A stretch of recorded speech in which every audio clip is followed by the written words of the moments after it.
शीना का राज शिखर के सामने आने ही वाला था। शिखर कमरे में शीना की ओर बढ़े चले आ रहा था। शीना फोन के दूसरी ओर से आ रही आवाज को सुन दीवार की ओर मुंह किए कांप रही थी। शीना के मन में यही था, अगर शिखर ने मुझे इस हालत में देख लिया तो सारा सच सामने आ सकता है। शीना मुट्ठी बंद कर अपने आप को शांत करने की कोशिश कर रही होती है। शिखर पीछे से पूछता है, सब ठीक तो है ना? शिखर अपना हाथ आगे बढ़ाता है शीना को पलटने को। तभी शीना एक तीखी आवाज में जवाब देती है, वहीं रुक जाओ शिखर, वो दरअसल मेरा ड्रेस सामने से फट गया है, मैं कपड़े बदलने ही कमरे में आई थी। ये सुन शिखर वहीं रुक जाता है, अपना हाथ पीछे ले बोलता है, माफ करना, मुझे पूछकर अंदर आना चाहिए था। और जाते हुए ये बोल जाता है कि सब फिशिंग के लिए तुम्हारा बाहर इंतजार कर रहे हैं। शिखर के जाते ही शीना गहरी सांसें लेती है, उसकी आंखों से आंसू बह जाते हैं। उसका फोन कट चुका था। वो अपने मोबाइल में उस नंबर को ढूंढकर ब्लॉक कर देती है। मेरा ये राज कभी किसी के सामने नहीं आना चाहिए, यही सोचते हुए शीना अपने आंसू पोंछती है और कपड़े बदलकर कमरे के बाहर निकल जाती है। नहीं, मुझे डर लगता है। ये कहते हुए अनन्या ने मछली पकड़ने वाली फिशिंग रॉड फेंक दी और जाकर बैठ गई डेक पर। शिखर उसे चढ़ाते हुए बोला, सोच लो, भूखे रहना पड़ेगा, शर्त तो यही है, अपना शिकार अपना डिनर। क्या हम मछली से डर रही हो अनन्या? अपनी फिशिंग रॉड की रस्सी को ठीक करता रवि बोला, पर हाथ से नहीं पकड़ना है जो इतना डर लग रहा है, कांटा फेंको, अपने आप फंस जाएगी। देखो बबीता कैसे आराम से अपनी फिशिंग रॉड डाले बैठी है, आओ मैं सिखाता हूँ तुम्हें, बहुत आसान है। समुद्र के पानी में तैरती अपनी फिशिंग रॉड को देखते हुए बबीता बोली, हाँ बड़ा आसान है, जो ये कह रहे हैं खुद अपनी फिशिंग रॉड का धागा तक नहीं सुलझा पाया है। मछली कब पकड़ेंगे देखते हैं। रवि और बबीता के इस जुबानी खेल का आनंद जरूर ले रहे थे शिखर और शीना, मगर उनकी नजर अपनी फिशिंग रॉड पर ही थी। रवि कहता है, जिंदगी का हर काम मिल बांट के किया जाए, ऐसी विचारधारा है मेरी बबीता। आप सबकी फिशिंग रॉड गई पानी में और ये लीजिए, ये गई मेरी। रवि अपना कांटा पानी में फेंक देता है और बैठ जाता है बबीता के बगल में। अनन्या करे भी तो क्या, चाहती थी वो शिखर के पास रहना, पर मछलियों से ऐसा डर कि दिल से ज्यादा जान प्यारी समझ आ रही थी अनन्या को उस वक्त। पर अपने मन की सच्चाई तो सिर्फ अनन्या ही जानती थी। उसे डर पानी से लग रहा था, पर पानी से दूर रहकर भी वो शिखर और शीना को पास देखकर चिढ़ी जा रही थी। उसका मन नहीं मान रहा था और वो आखिर में आकर बैठ गई शिखर के बगल में। शिखर उसे चढ़ाते हुए बोला, अभी से भूख लग गई? अनन्या मुंह बनाते हुए बोली, अभी नहीं लगी, पर मछली खाऊंगी जरूर, वो जो तुम पकड़ोगे। रवि बबीता को देखते हुए बोला, आप भी चिंता मत करना बबीता, आपकी मछली फंसे ना फंसे, आप मेरी पकड़ी हुई मछली खाना। बचपन में हजारों मछलियां पकड़ी है मैंने, देखना सबसे बड़ी मछली मेरे ही कांटे में फंसेगी। और तभी शीना चिल्लाई, फंस गई। शिखर चिल्लाया, अपने धागे को ढील देते रहना शीना, भागेगी अब वो। शीना अपने कांटे के धागे को ढील देती रही और उसके कांटे में फंसी मछली भागती रही। शीना चिल्लाई, अरे धागा खत्म हो रहा है और ये मछली तो रुक ही नहीं रही, अब ढील को थोड़ा कम करो और हल्के हल्के अपनी तरफ खींचो। ये कहकर शिखर ने अपनी फिशिंग रॉड अनन्या के हाथों में पकड़ाई और उठकर आ गया शीना के पास और लग गया उसके साथ मिलकर धागा खींचने में। तभी अनन्या बोली, शिखर कोई तुम्हारा कांटा खींच रहा है। रवि बोला, तुम भी खींचो उसे अपनी तरफ। शिखर कहता है, नहीं नहीं अभी मत खींचना, फिशिंग रॉड पकड़े रहो जोर से और धागे को जाने देना, भागने दो उसे, थक जाएगी तब खींचना। शीना कहती है, हमारी मछली कब थकेगी, ये तो उल्टा हमें खींच रही है। शिखर कहता है, बड़ी है, अपना पूरा जोर लगा रही है, खींचो, ऐसे थकाते इसे। और तब चिल्लाया रवि, देखो फंस गई मछली मेरे कांटे में भी। बबीता देखो हो गया अपने खाने का इंतजाम। उधर शीना और शिखर मिलकर अपनी फंसी मछली को खींचने में मेहनत किए जा रहे थे, तो इधर रवि बड़े आराम से उसके कांटे में फंसी मछली को अपनी तरफ खींचे ला रहा था। और फिर उसने अपना कांटा पानी से बाहर खींच लिया और चिल्लाया, ये देखो मेरा और बबीता का डिनर। सभी लोग हवा में झूलते उसके कांटे और उसमें फंसी मछली को देखते हैं। सबसे पहले जोर से हंसते हुए अनन्या बोली, मान गए रवि, तुम वाकई में चैंपियन हो। समुद्र भरा है पूरा मछलियों से, पर तुम्हारे कांटे में वही फंसा जो तुम्हें हमेशा खाते रहना चाहिए, जूता। रवि का मुंह बन गया था। अपने कांटे में फंसे जूते को देखकर मायूसी से उसने बबीता को देखा और तब शीना और शिखर ने मिलकर अपनी मछली पानी से बाहर निकाली। एक बड़ी सी मछली हवा में लहरा रही थी। दोनों एक दूसरे को देखकर मुस्कुराए और उन्हें ऐसे देख अनन्या ने अपनी फिशिंग रॉड पानी में फेंक दी और बोली, शिखर फिशिंग रॉड गई। अनन्या को चढ़ाते हुए रवि बोला, फिशिंग रॉड गई तो खाना भी गया, तुम्हारा भी और मेरा भी। शाम हो चली थी और सब डूबते सूरज को निहार रहे थे।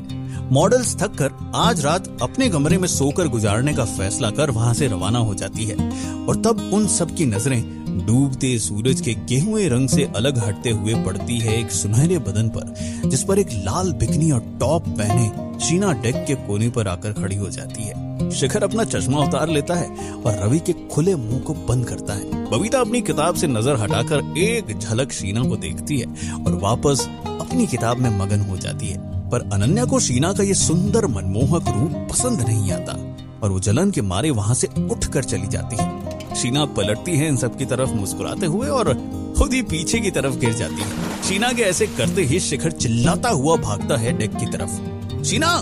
रवि भी भागकर पहुंचता है डेक के कोने पर और दोनों देखते हैं पानी के अंदर गई शीना वापस पानी की सतह पर आती है और खूबसूरती से तैरते हुए उन्हें हाथ के इशारे से पानी में आने को कहती है। रवि कहता है, मेरी कुंडली में मौत की वजह पानी है, तुम ही जाओ। शिखर कहता है, तैरना नहीं आता वरना अब तक कूद गया होता।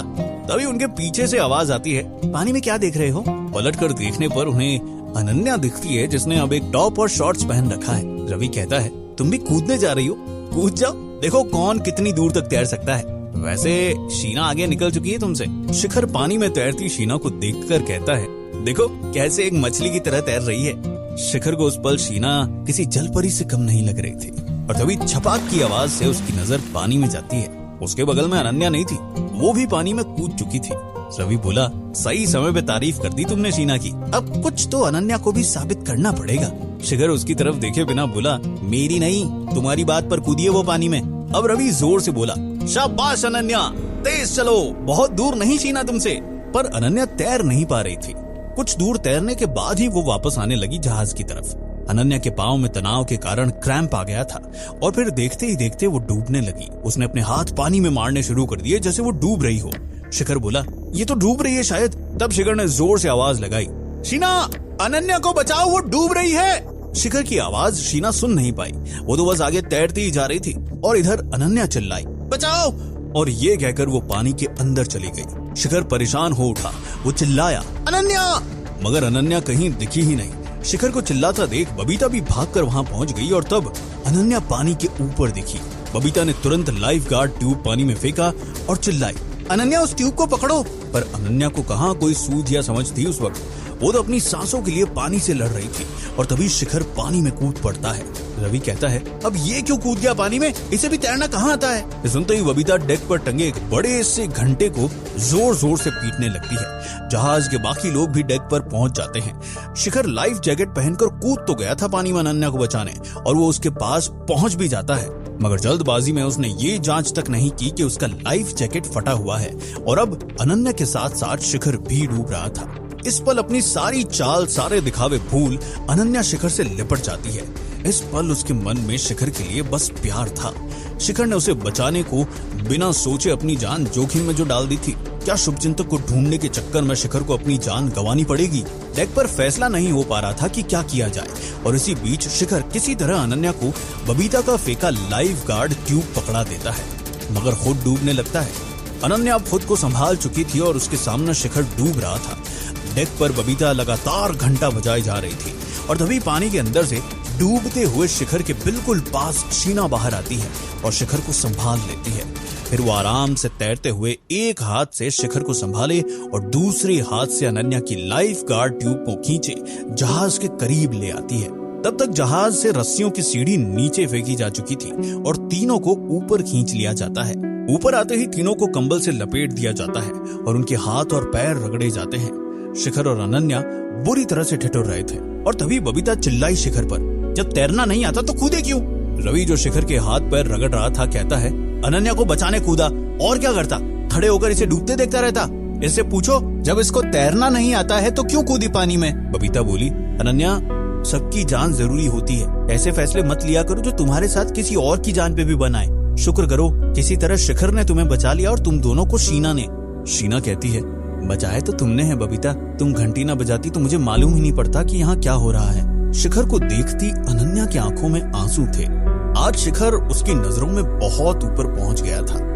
मन ही मन कहती है, शिखर कितना प्यार करता है मुझसे, वरना कौन अपनी जान की परवाह किए बगैर ऐसे कूद पड़ता है किसी को बचाने को। क्या अनन्या के मन में शिखर के लिए प्यार ने आहट देना शुरू कर दिया था?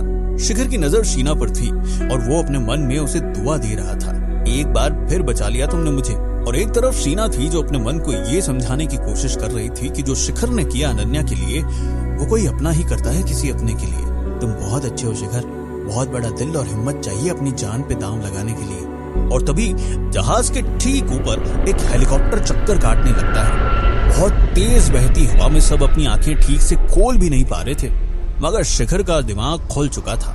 शिखर हेलीकॉप्टर की आवाज को नजरअंदाज करते हुए चिल्लाता है, मैं जिंदा हूँ या मर गया ये देखने आए हो तो देखो, अभी जिंदा हूँ, तब तक नहीं मरूंगा जब तक तुम मेरे सामने नहीं आ जाते, और तुम्हें आना पड़ेगा मेरे शुभचिंतक। हेलीकॉप्टर वापस वहां से दूसरी दिशा में उड़ जाता है, पर शिखर ने मन ही मन फैसला कर लिया था कि अब उसे क्या करना है। रात हो चली थी, आसमान तारों और समुद्र चांद की रोशनी से जगमगा रहा था। जहाज के डेक पर म्यूजिक के साथ पार्टी चल रही थी। अपने हाथ में माइक लिए शिखर कहता है, हेलो हेलो। नशा ऐसा हो रखा है कि जुबान से हेलो भी नहीं निकल रहा, पर इतने नशे में होने के बाद भी आज एक फैसला किया है मैंने। मैं आज से शराब छोड़ रहा हूँ और मैं चाहता हूँ आज क्या, अभी से शराब मुझसे दूर कर दी जाए। इसलिए आप सबसे गुजारिश है, अपने दोनों हाथों में एक एक शराब की बोतल पकड़िए और आइए मेरे साथ। हम सब अपनी सारी शराब इस समुद्र में स्वाहा कर दें। और शिखर शराब की बोतल समुद्र में खाली करने लगता है। उसे देख सभी ऐसा करने लगते हैं और देखते ही देखते हंसी मजाक में जहाज की सारी शराब समुद्र में बहा दी जाती है। और तब शिखर कहता है, अरे एक बात तो बताना भूल गया, नहीं करना भूल गया। अब स्वाहा बोला है तो आग तो होनी ही चाहिए। और शिखर जहाज के डेक से एक आग की जलती मशाल पानी में फेंक देता है। पल भर में ही पानी में आग लग जाती है। बबीता चिल्लाती है, आग बुझाओ सब लोग जल्दी। शिखर चिल्लाता है, नहीं ये आग नहीं बुझेगी, जलने दो इसे। क्या हो गया था शिखर को? क्या ये उसका नशा था या फिर अपने शुभ चिंतक को खुद तक लाने का एक पैतरा? जानने के लिए सुनते रहिए आपका शुभ चिंतक, सिर्फ पॉकेट एफएम पर। शीना का राज शिखर के सामने आने ही वाला था। शिखर कमरे में शीना की ओर बढ़े चले आ रहा था।